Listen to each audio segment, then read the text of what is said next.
الحمد للہ رب العالمین۔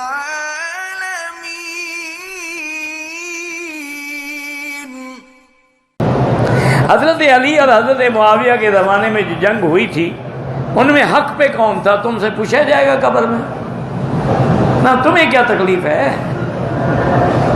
وہ جنگ ہو گئی، وہ دونوں بخشے گئے، اللہ نے دونوں کی جنت کا فیصلہ کر دیا، تمہیں اب کیوں کیڑے پڑے ہوئے ہیں؟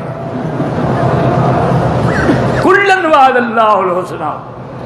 حضرت علی نے بھی فرما دیا قتلانا وقتلاہم فی الجنہ، ہمارے مارے گئے یا ان کے سب جنتی ہیں، تو تمہیں کیا تکلیف ہو گئی ہے؟ ویسے حق پہ حضرت علی تھے، حضرت معاویہ کی اجتہادی غلطی تھی، لیکن مجتہد کی غلطی بھی ہو تو معاف ہوتی ہے۔ کہتے کہ صبح کی اذان کے وقت کتے بھونکتے ہیں، کیوں کرتے ہیں؟ تو کتوں سے پوچھو جو بھونکتے ہیں، ان سے جا کے بات کرو نا۔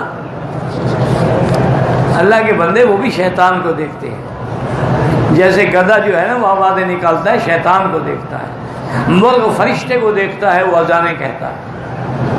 یہ اپنی اپنی نظر ہے، تم کتے کی نظر بنو یا مرغ کی نظر بنو۔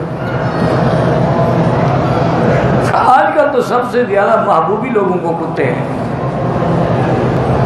لڑکی کے رشتے کے لیے سب سے بہتر عمل جو ہے 2 رکعت صلاۃ الحاجہ پڑھ کے روزانہ 3 دفعہ سورۃ الرحمن پڑھ کے دعا مانگا کریں۔ ماں بھی پڑھے، باپ بھی پڑھے، وہ لڑکی خود بھی پڑھے۔ اور ایک میری بات یاد رکھیں، ناراض بھی نہ ہونا، آج کل جو لوگ آئیڈیل کی تلاش میں ہیں نا، لڑکیاں بھی آئیڈیل ڈھونڈتی ہیں اور ماں باپ بھی آئیڈیل ڈھونڈتے ہیں، بڑا آدمی ہو، محل ہو، گاڑیاں ہوں، یہ چھوڑ دو، بس یہ دعا کرو کہ اللہ دین والا رشتہ نصیب کرے، بس پھر انشاءاللہ کوئی مشکل ہی نہیں ہوگی۔ مشکل یہی ہے، ورنہ آپ اپنے علاقے کے مدرسے میں چلے جائیں، ہمارے ہاں تو یہی ہوتا تھا کہ جب لڑکی جوان ہوئی انہوں نے آگے استاد سے کہا حضرت بھائی لڑکی بالغ ہو گئی ہے، کوئی لڑکا اچھا شریف ہو نکاح کر۔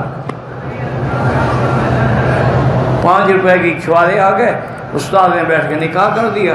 2 دن کے بعد ایک آدھی دیکھ جو ہو سکا وہ پکا کے ولیمہ ہو گیا، شادی ہو گئی۔